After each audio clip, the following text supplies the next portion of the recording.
Welcome to Wild West Story. Where are you watching from? Please subscribe and let's dive in. The wind carried the scent of dust and death across Blackthorn Ranch that morning. A gray sky pressed down upon the wide prairie as if the heavens themselves mourned with Sarah Miller. Her black veil fluttered like a tattered flag of surrender, though she dared not bow to grief. Before her stretched the simple pine coffin where her husband lay, carved hurriedly by neighbors too nervous to linger. The preacher's words droned, but Sarah hardly heard them. Her gaze remained fixed on the earth, soon to swallow the man who had once been her anchor. Beyond the small gathering of ranch hands and townsfolk, vultures circled high above, dark silhouettes against the pale horizon. The men shifted uneasily, hats in hand, whispering about debts unpaid, cattle gone missing, and the land barons who had long coveted this ranch. Everyone knew Blackthorn was vulnerable now, exposed like an unguarded vein in the desert. A widow with no sons, no brothers, no father alive to protect her. Only a woman standing against wolves. When the coffin was lowered, Sarah's throat tightened, but no tears came. The prairie had hardened her. She knew weakness could be smelled like blood in the water. With one gloved hand, she scooped a fistful of dry earth and let it fall across the lid. The sound and a hollow thud echoed in her chest. Then silence. She lifted her chin. Around her, men exchanged glances, waiting to see if she would crumble. Instead, her voice rang out, firm though low. "This land was built with his sweat, and it won't be stolen while I still draw breath." Some bowed their heads in respect. Others smirked as if amused by a woman's boldness. In the distance, riders appeared, shadows against the rolling hills. They didn't approach, but their message was clear. Sarah was being watched. Her enemies were already circling, waiting for the moment she faltered. As the mourners dispersed, Sarah stood alone beside the fresh grave, the prairie wind tugging at her dress.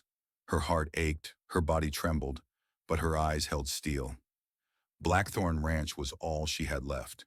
She would defend it, or be buried beside her husband. Far off, a lone rider approached the town, a drifter, a man with no name yet to Sarah, but whose path was about to intertwine with hers in blood and dust. Cliffhanger. The widow steels herself for the coming storm, as the silhouette of the drifter rides closer through the haze.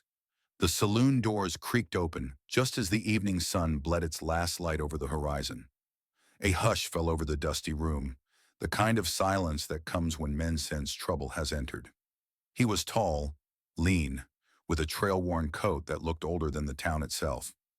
His hat was pulled low, shadowing eyes that had seen too much, and the revolver at his hip gleamed like a promise. He didn't order whiskey like the others. Instead, he asked for water, his voice low and rasped by desert miles.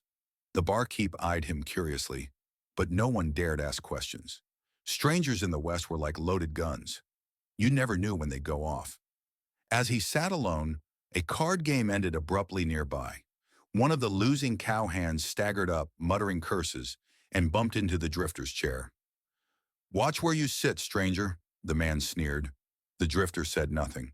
He simply looked up. Whatever the cowhand saw in those eyes froze him cold. He stumbled back, muttering, and left. Upstairs, Sarah watched from the balcony, her black veil still clinging to her grief. She had come to town for supplies, but her heart was not in it. Still, something about the drifter's presence pulled at her.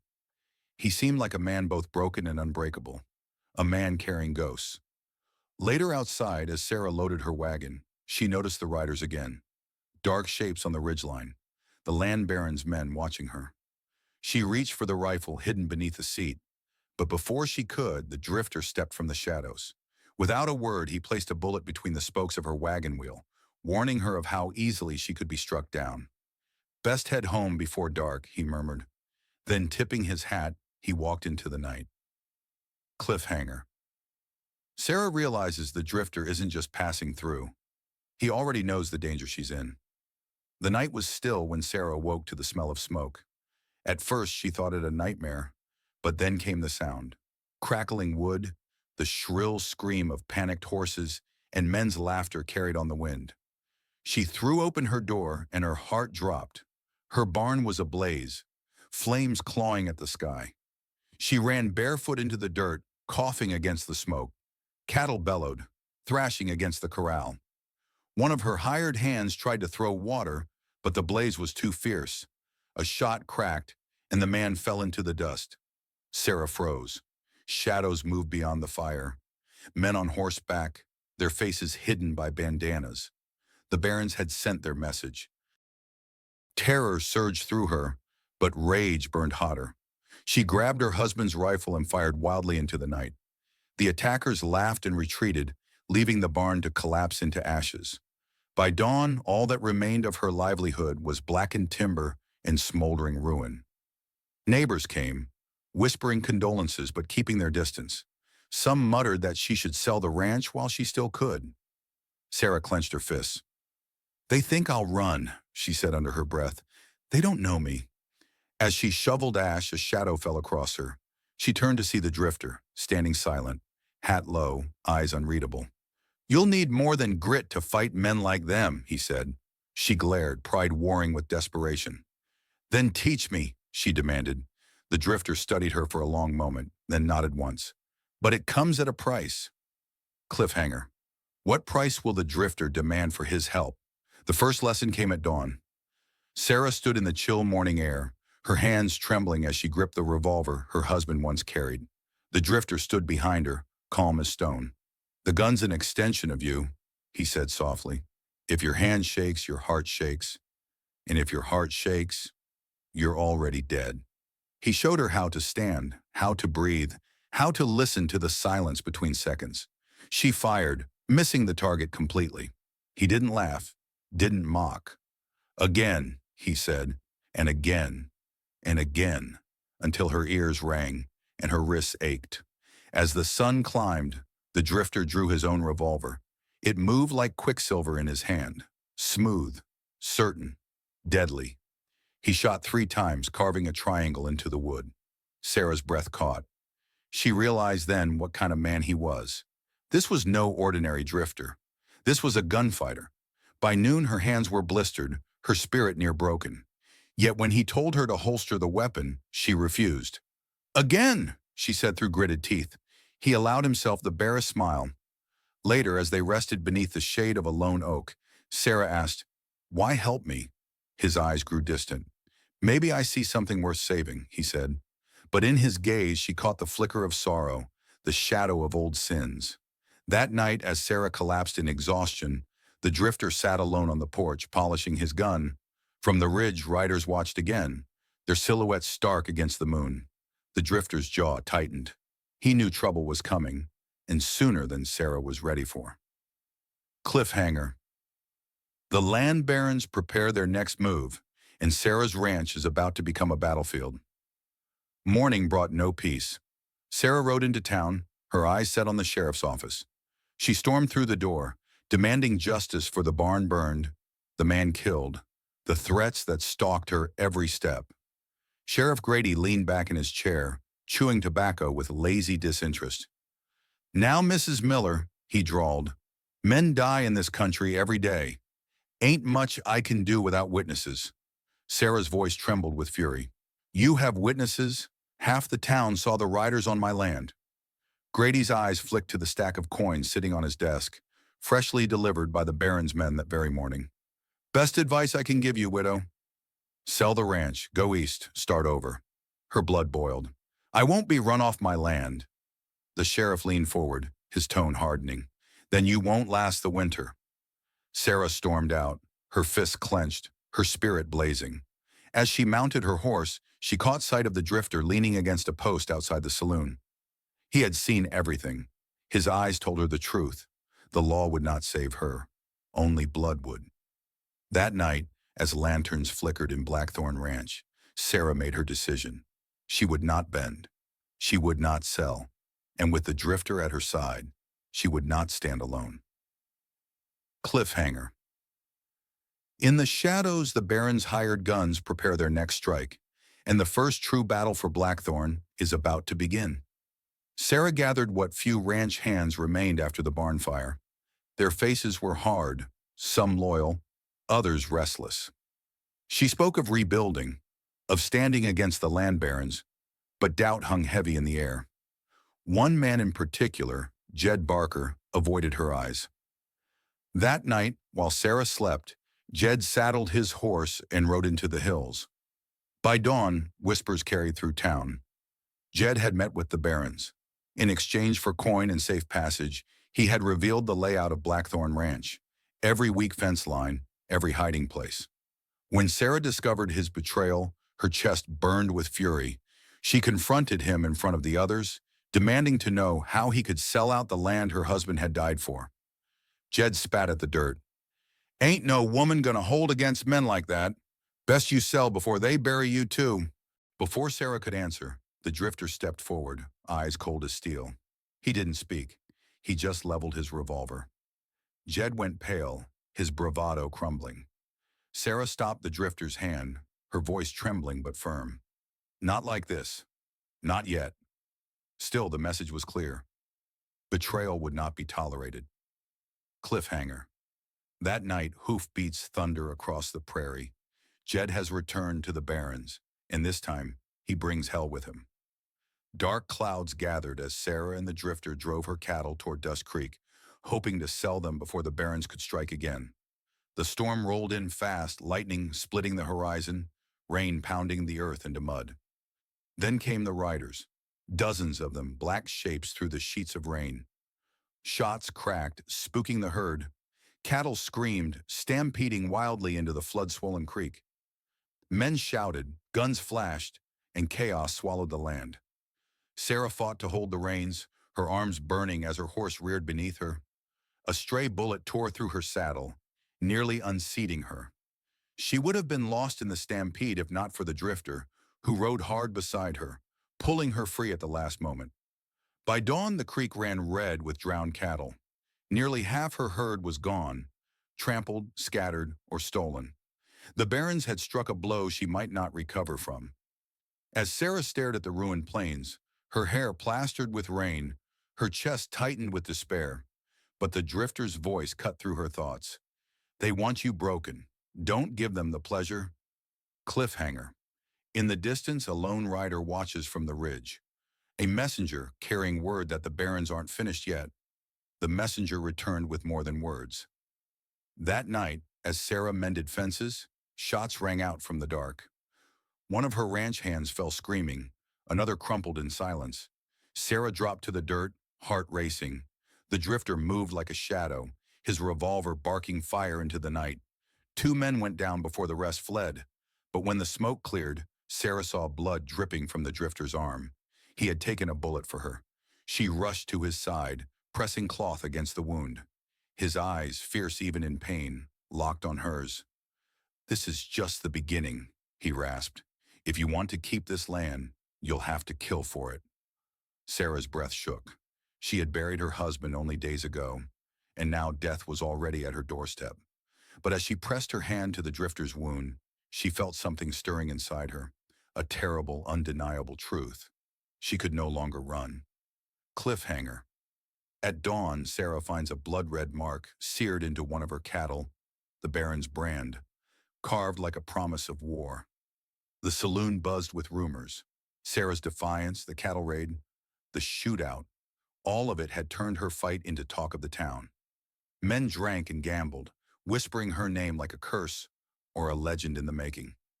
At a corner table, the drifter nursed his whiskey, listening. Some men admired Sarah's courage, others mocked it, betting how long she'd last. One even boasted that he'd ride for the barons himself, eager for blood money. The drifter stood, his chair scraping the floor. The saloon fell silent. He walked to the boasting man, placed a coin on the table, and said, "You just wagered your life." A heartbeat later, his revolver roared. The man slumped, dead before his glass spilled. "Any other takers?" the drifter asked the room. None answered.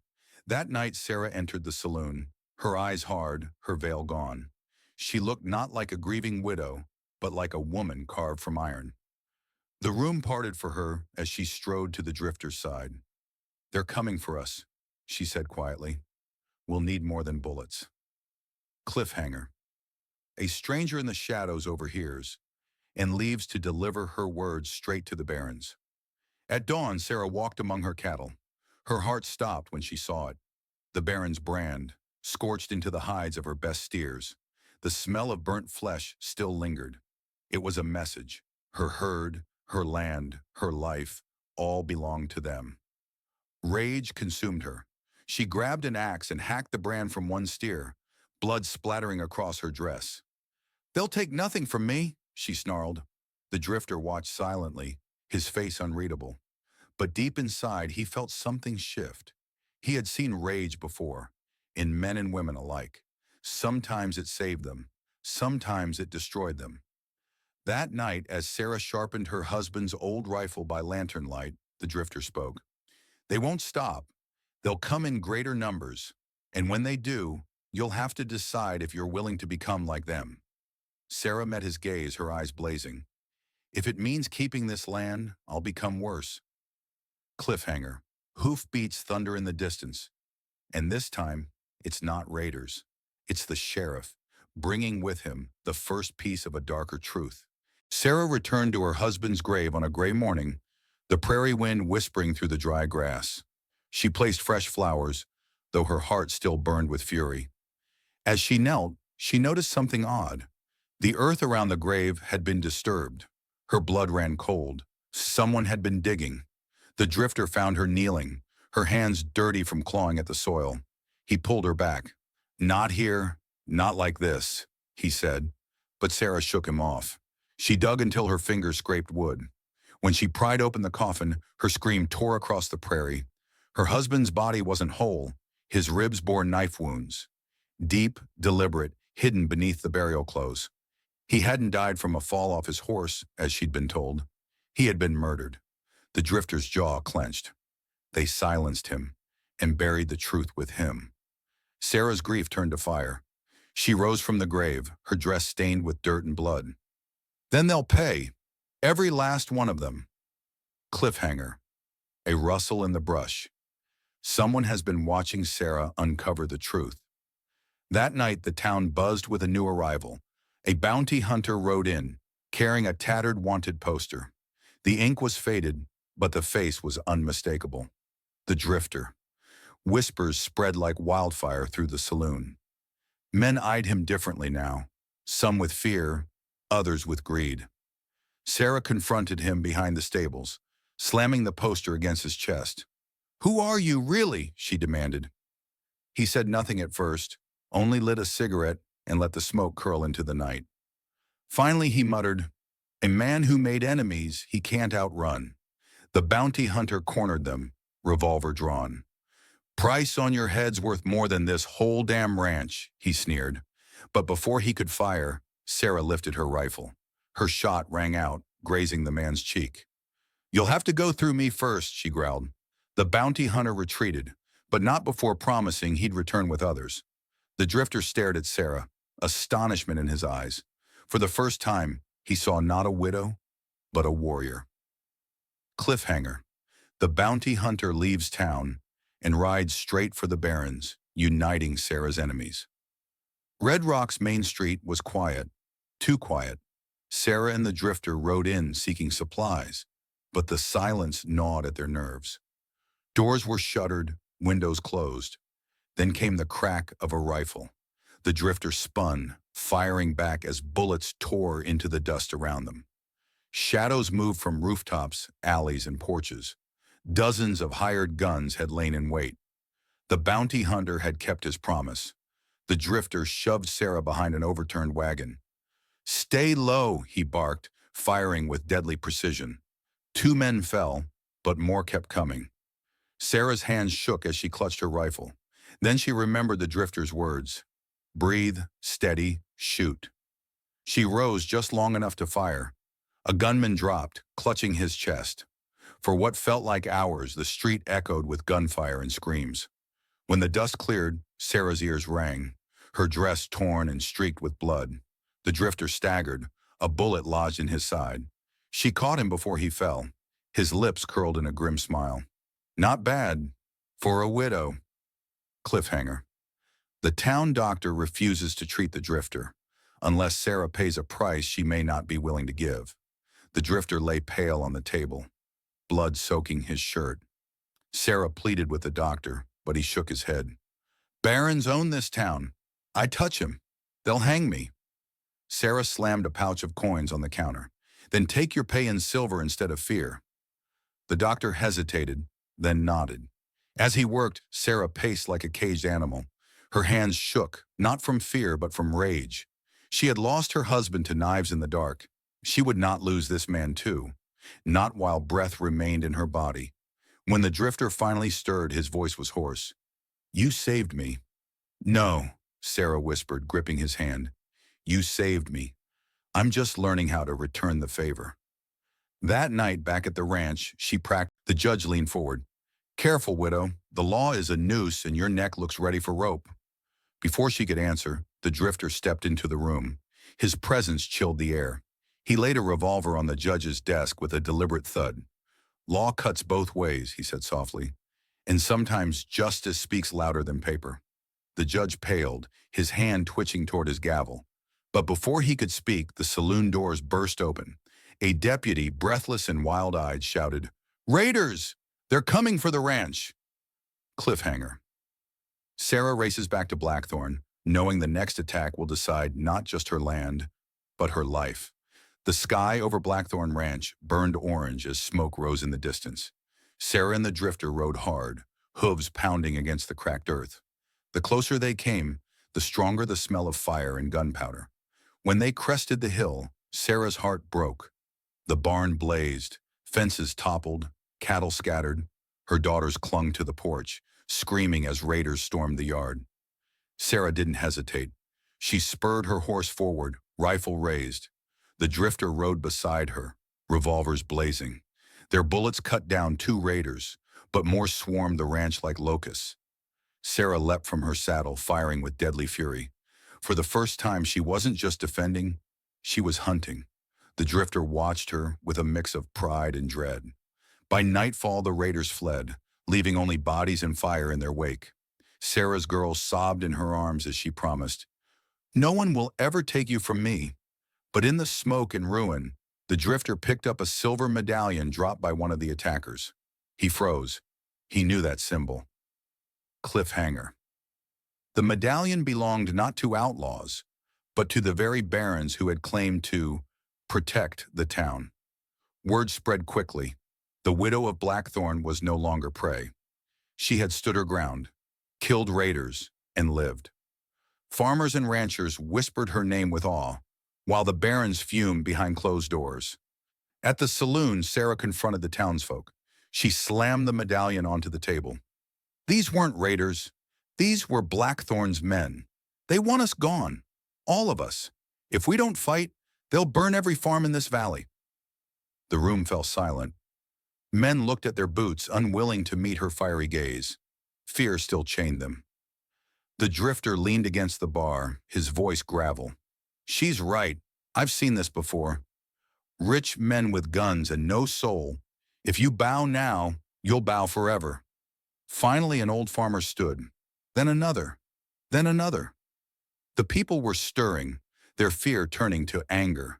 Sarah's words had lit the spark. Cliffhanger. Outside the saloon, a rider gallops in with terrible news. The barons have placed a bounty on Sarah's head, dead or alive. Sarah couldn't walk through town without eyes following her. Posters with her face hung on every wall. Wanted. Treason. Murder. She tore one down, crumpling it in her fist. Murder! She spat.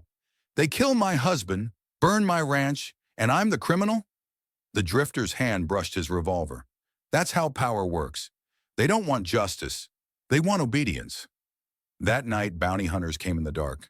Shadows slipped across the porch, boots silent in the dirt. But Sarah was waiting. Her rifle cracked, dropping the first. The drifter finished the second with a knife to the throat. When the last one fled, Sarah stood over the bodies, her face lit by the lantern. She whispered to herself, trembling but resolute, If it's blood they want, then blood they'll have. Her daughters watched from the window, their wide eyes reflecting fear. Not just of the men outside, but of the woman their mother was becoming. Cliffhanger. As dawn breaks, Sarah finds a blood-stained letter on one of the bounty hunters. A secret message ordering her daughters to be taken alive. Sarah barely had time to breathe before the storm struck again. Dusk fell, and with it came horsemen. Dozens of them. The Blackthorn men didn't sneak this time. They came with fire, with guns, with intent. Sarah fired from the porch, cutting down two before they reached the gate. The drifter fought beside her, every shot deliberate, every movement honed by years of violence. But amid the chaos, a scream tore through the smoke. Sarah's youngest, Josie, was dragged from the porch by a rider who swung her onto his horse. Clara, the eldest, clung to her sister's arm, but another man struck her down with the butt of his rifle. "No!" Sarah's scream was primal. She shot the rider in the shoulder, but he didn't fall. He spurred his horse, vanishing into the night with Josie. The drifter tried to hold Sarah back, but she shoved him off, firing wildly into the darkness. "They took my daughter," she shrieked, collapsing to her knees as the hoofbeats faded.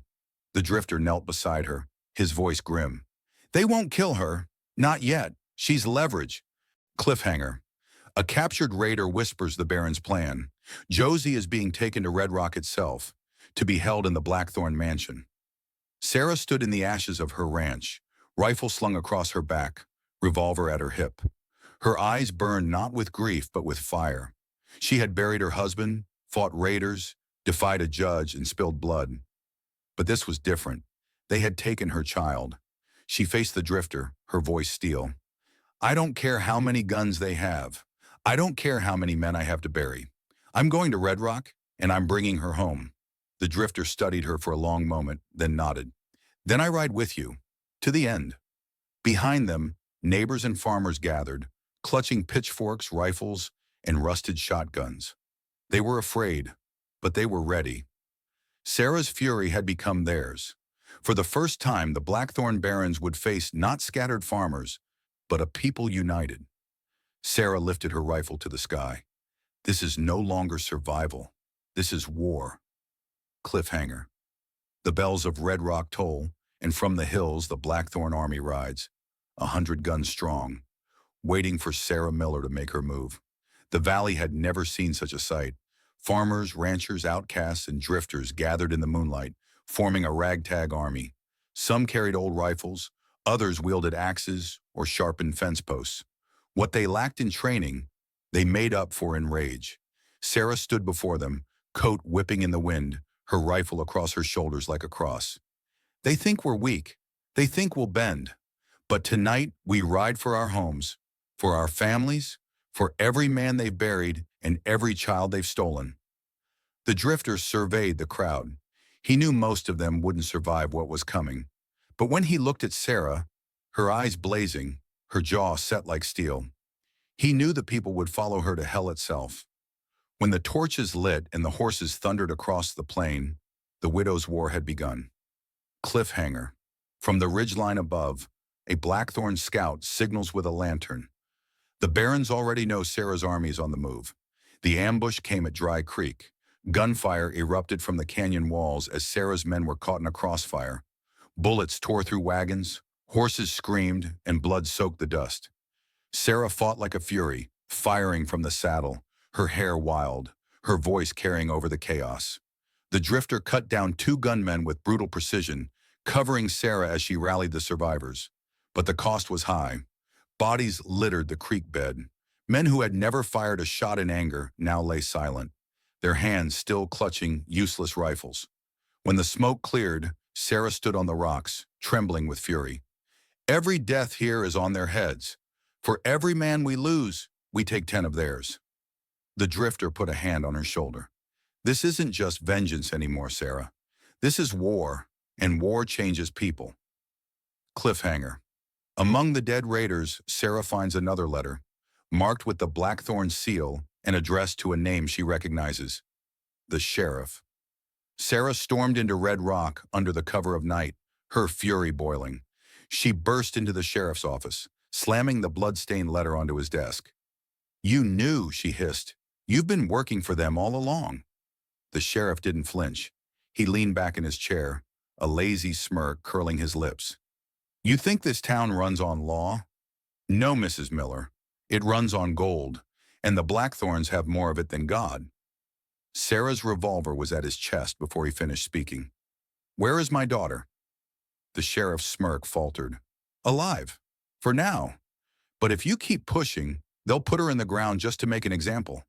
The drifter grabbed the sheriff by the collar, slamming him into the wall. Talk. Now. The sheriff's laughter turned bitter. You think you can fight them?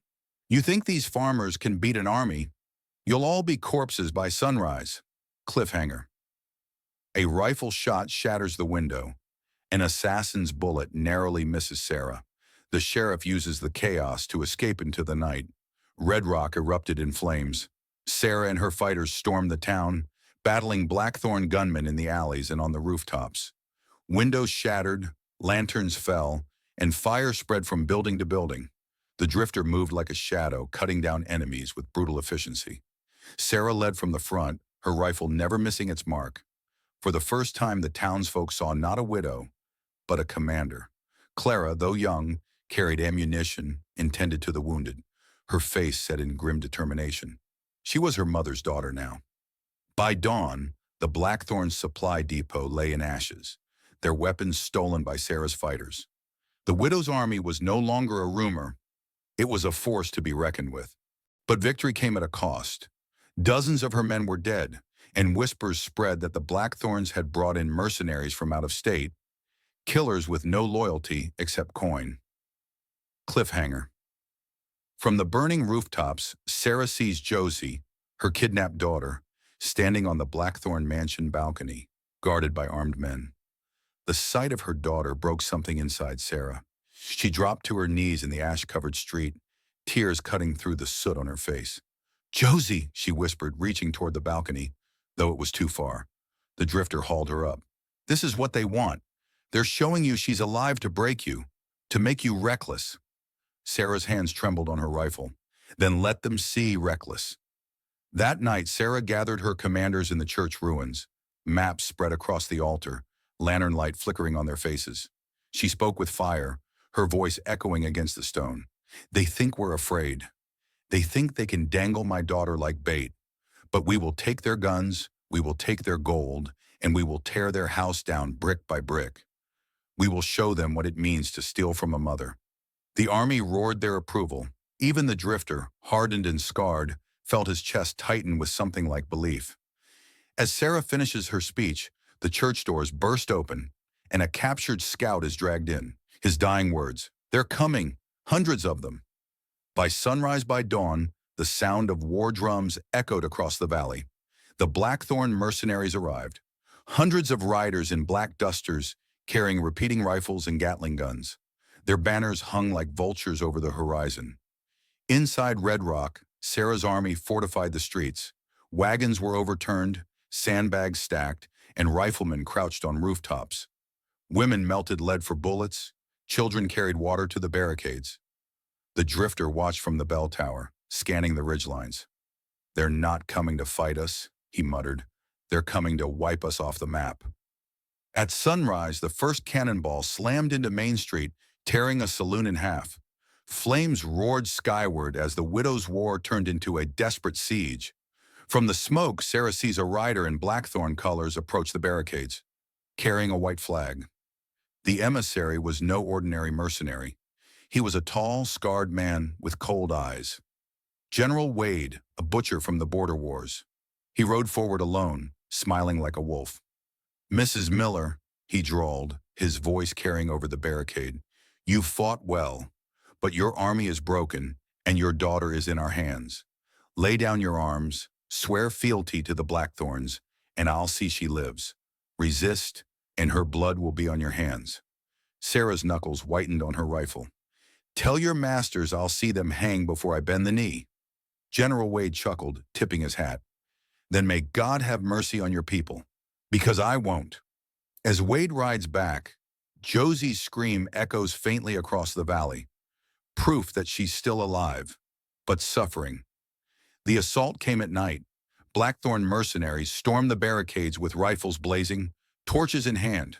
The streets became rivers of fire and blood. Sarah fought side by side with her people, her rifle never missing, her voice rallying the broken. Clara loaded for her hands blackened with powder, eyes hard with fury. The drifter moved like a phantom, striking where the lines weakened. His knives found throats in the dark. His revolvers sang in deadly rhythm. But the losses mounted. Entire barricades were overrun, families slaughtered in the alleys. By dawn, half of Red Rock was burning, and the widow's army had been pushed back to the church ruins. Sarah looked upon the devastation, her heart breaking. How many more must die because of me? The drifter caught her chin, forcing her eyes up. This isn't just about you anymore. They've made this war everyone's. You can't stop now. A captured deserter reveals the Blackthorns' plan. They intend to execute Josie publicly at sunrise, to break Sarah's spirit once and for all. As the army licked its wounds, Sarah confronted the drifter. You fight like no outlaw I've ever seen. Who are you, really? For the first time, he looked away, shame shadowing his face. I wasn't always a drifter. I wore a badge once, U.S. Cavalry. I rode with men like Wade. We burned villages, slaughtered tribes. I killed innocents, Sarah. I was their weapon. Sarah stared at him in shock. You were one of them. His voice cracked. I walked away. Couldn't bear the blood on my hands. Been trying to balance the scales ever since. Silence hung heavy. Then Sarah whispered, Then you know better than anyone. There's no redemption in this land, only survival. The drifter met her eyes, his jaw set. Maybe, but helping you save your daughter, maybe that's the closest I'll ever get. Before Sarah can answer, scouts rush in. The Blackthorns are already building gallows outside their mansion, and Josie's name is carved on the wood. Sarah gathered her remaining fighters in the ashes of the church. Her face was streaked with soot, her hands trembling, but her eyes burned like wildfire. They want me broken. They want me on my knees while they kill my child. But I'll tell you this. If Josie dies, we burn the Blackthorns from this earth. If I die, you burn them still. No mercy, no surrender. The widow's army roared in answer, their grief turning into fury. Even those wounded too badly to fight pressed weapons into the hands of others, determined the fight would not end. The drifter placed a hand on Sarah's shoulder.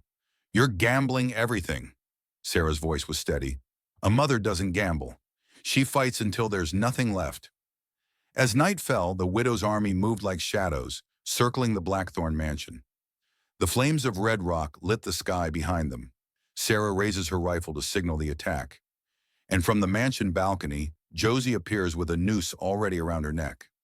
The Blackthorn mansion loomed like a fortress in the night, lit by torches and guarded by rows of mercenaries. In the courtyard stood gallows, their wooden beams black against the firelight. Josie, pale and trembling, was bound beneath the noose.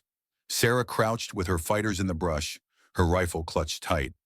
Her breath came in ragged bursts, but her eyes were locked on her daughter. Every instinct screamed to charge, to tear through the guards, to reach Josie before the rope tightened. Beside her, the drifter placed a hand on her arm. One mistake, and she dies before you reach the gate. Sarah's knuckles whitened. Then we don't make mistakes.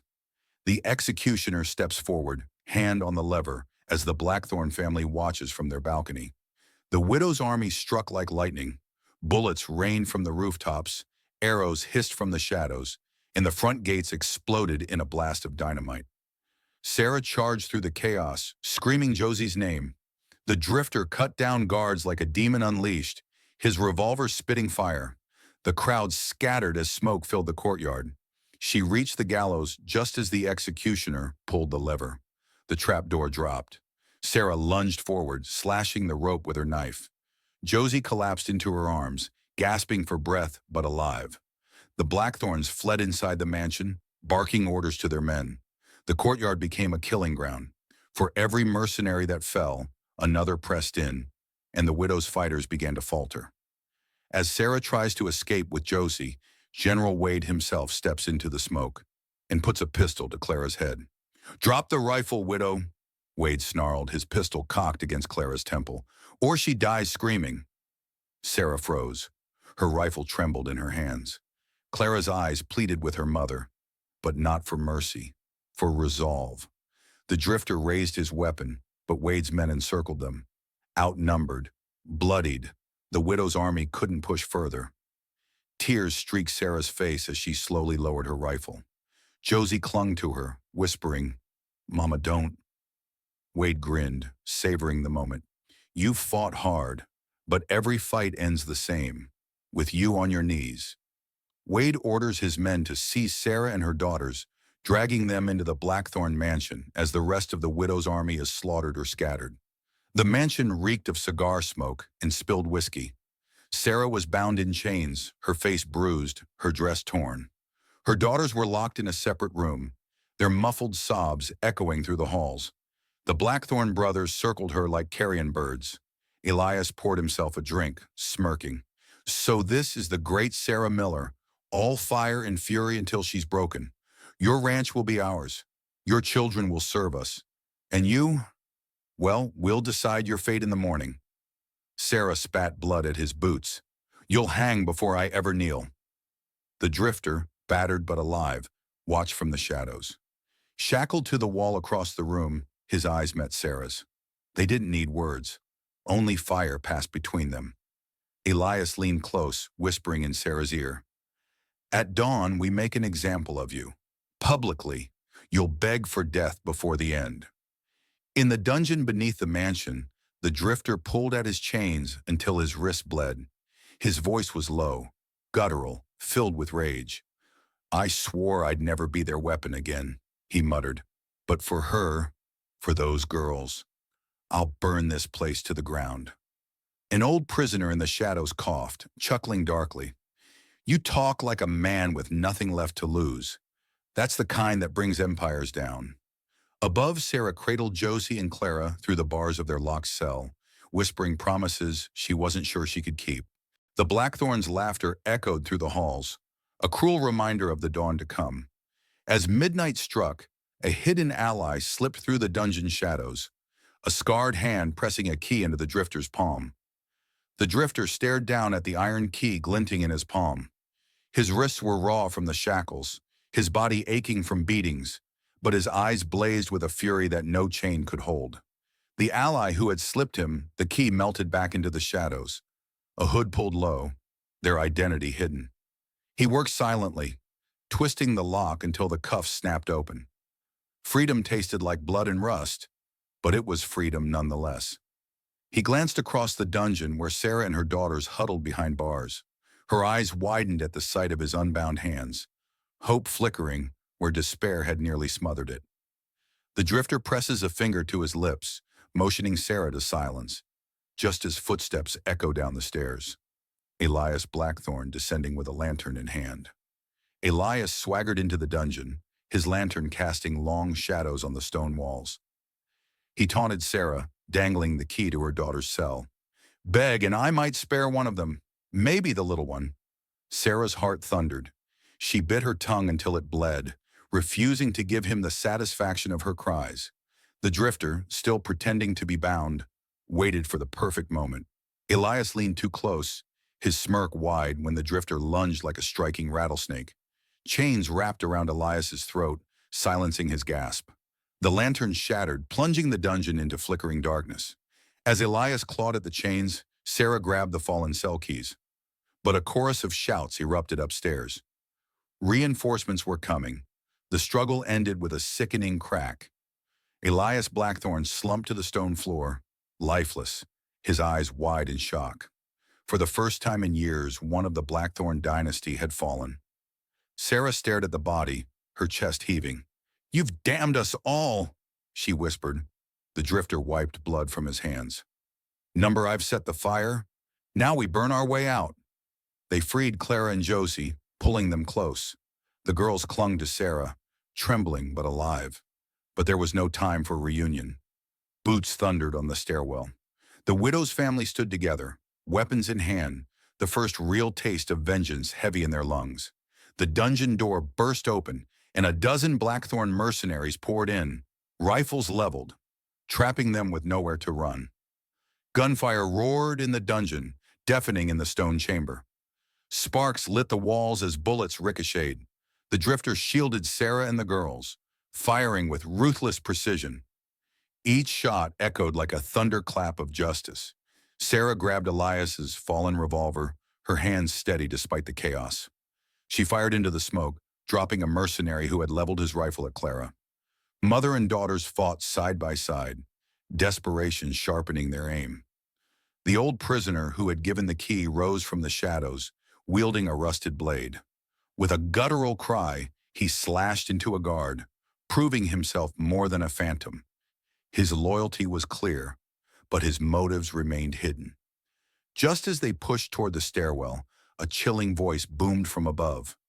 General Wade, calling for fire to be set through the mansion. They weren't just being hunted, they were being buried alive.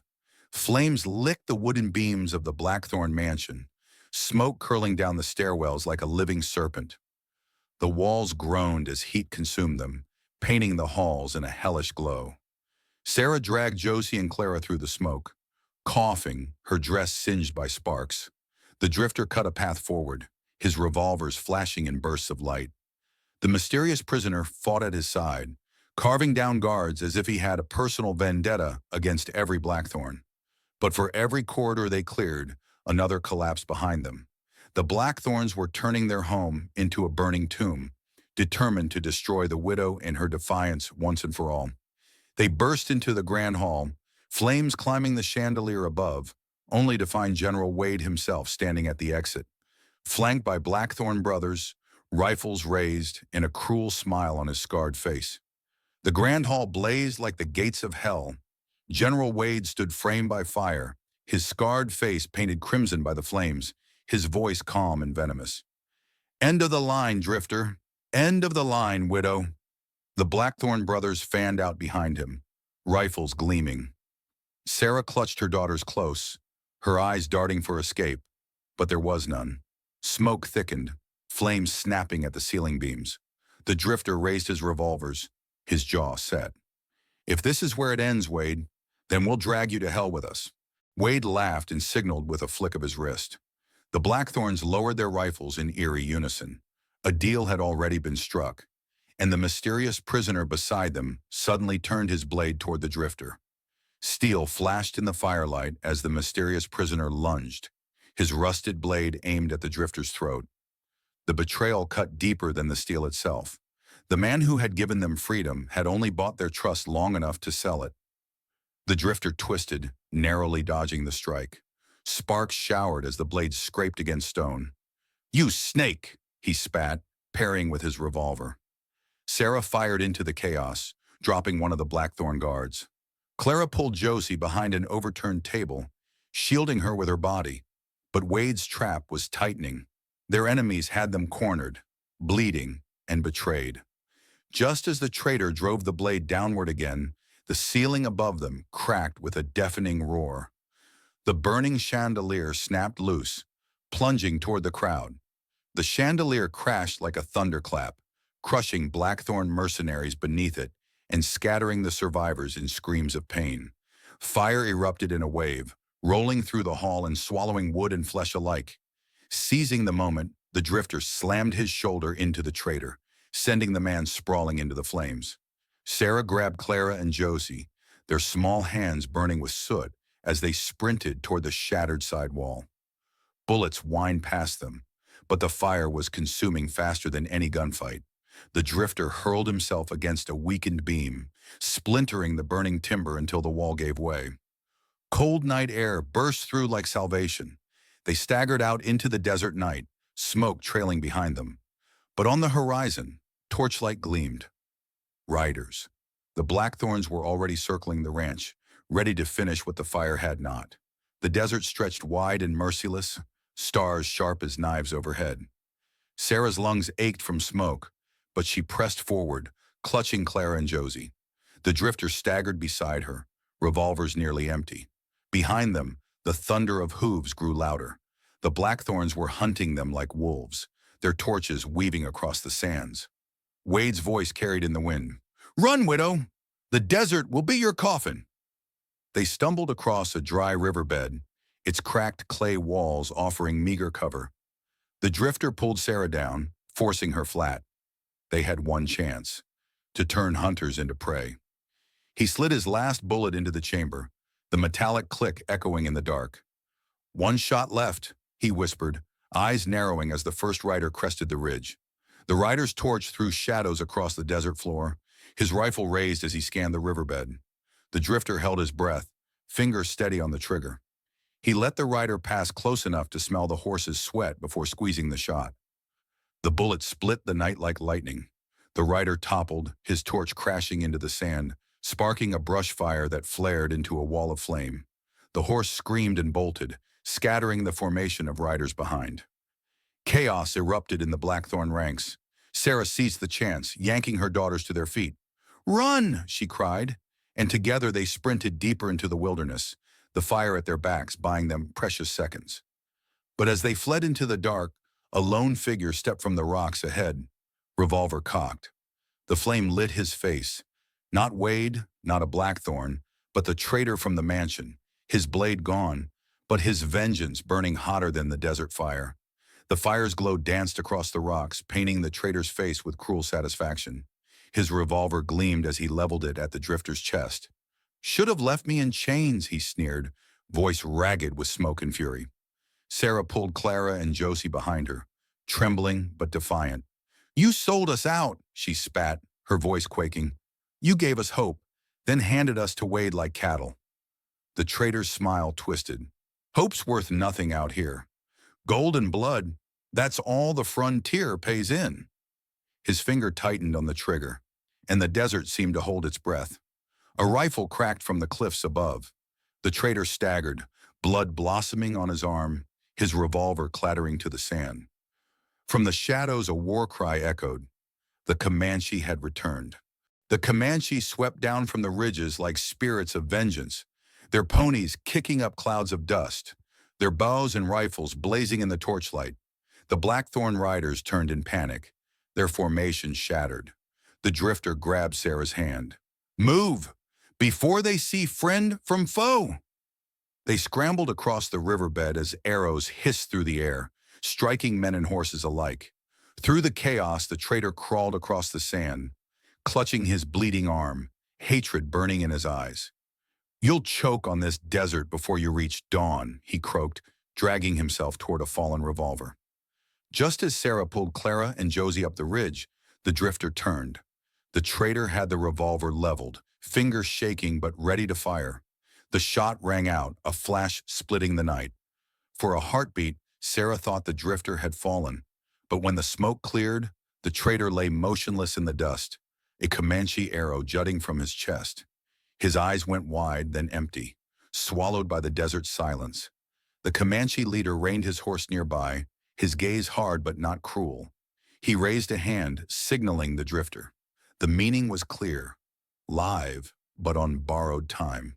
Then they wheeled away, vanishing into the night as suddenly as they'd come, leaving bodies smoldering in the sand. The desert was quiet again, save for the crackle of dying fires. Sarah clutched her daughters, trembling with exhaustion. The drifter holstered his revolver, his last bullet spent.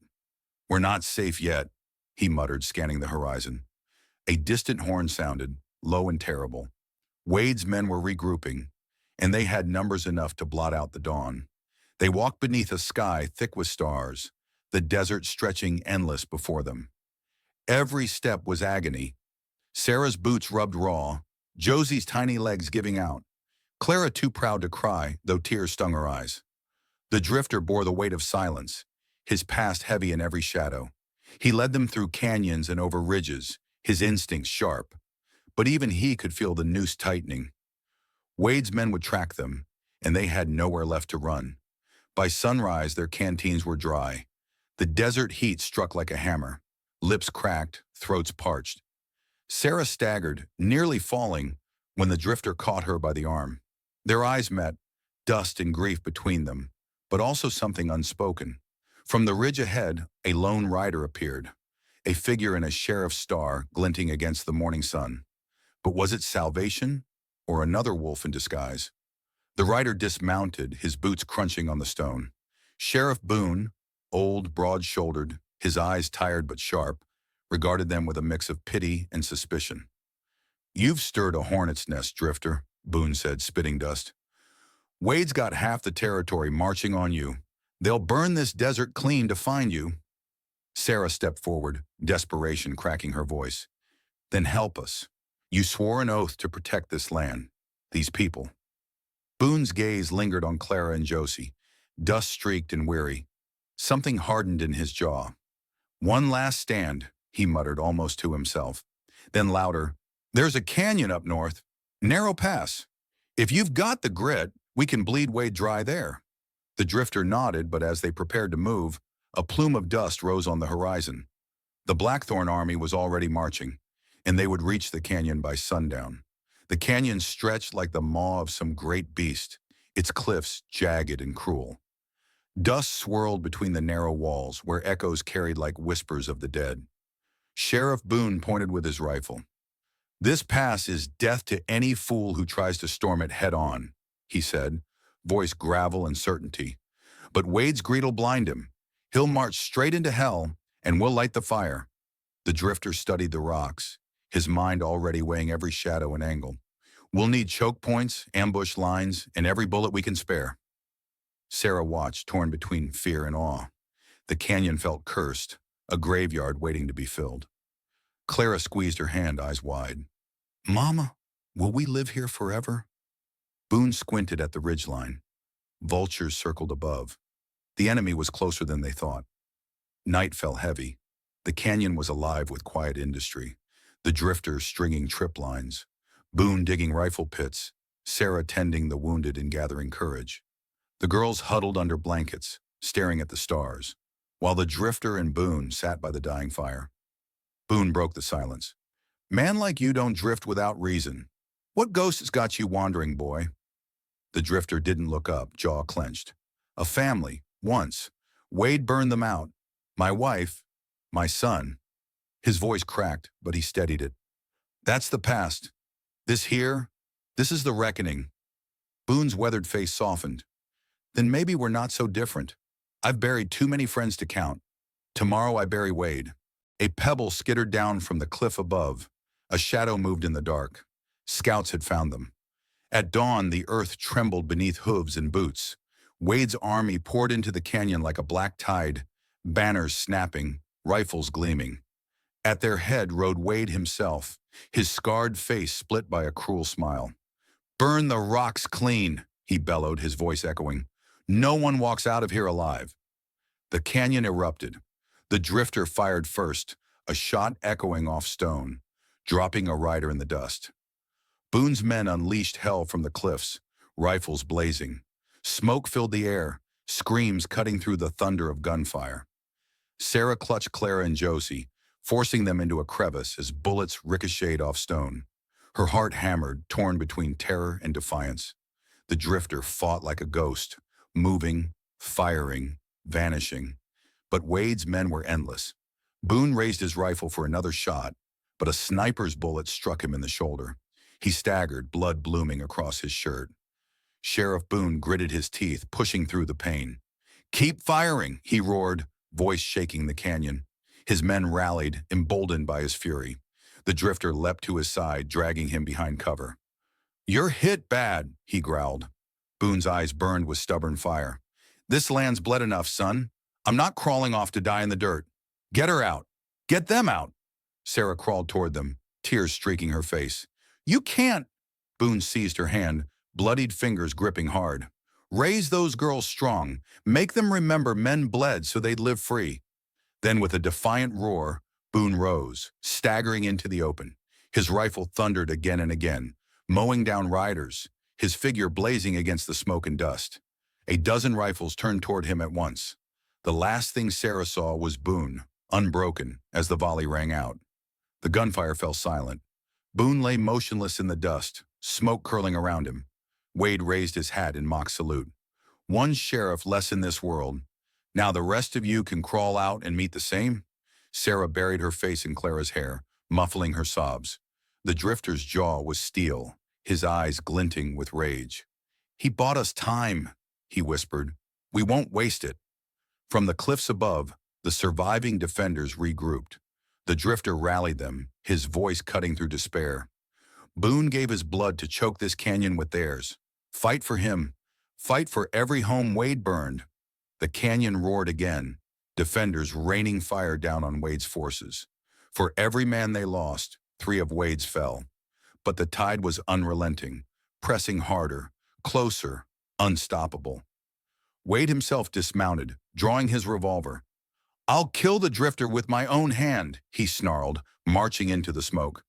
The canyon boiled with dust and gun smoke. Amid the chaos, Wade strode forward like a demon, revolver gleaming in his hand. His men parted to give him room, their faces pale with fear at the storm in their leader's eyes. The drifter stepped out from cover, rifle slung across his back, revolver drawn. The two men locked eyes, years of hatred and grief burning between them. "You should have stayed dead with your family," Wade spat. "Now I'll finish the job proper." The drifter's jaw clenched. "This isn't about me. It's about every soul you burned out, every child you orphaned. Today it ends." The canyon held its breath as the two circled, smoke curling between them. Both men raised their revolvers. The shot thundered.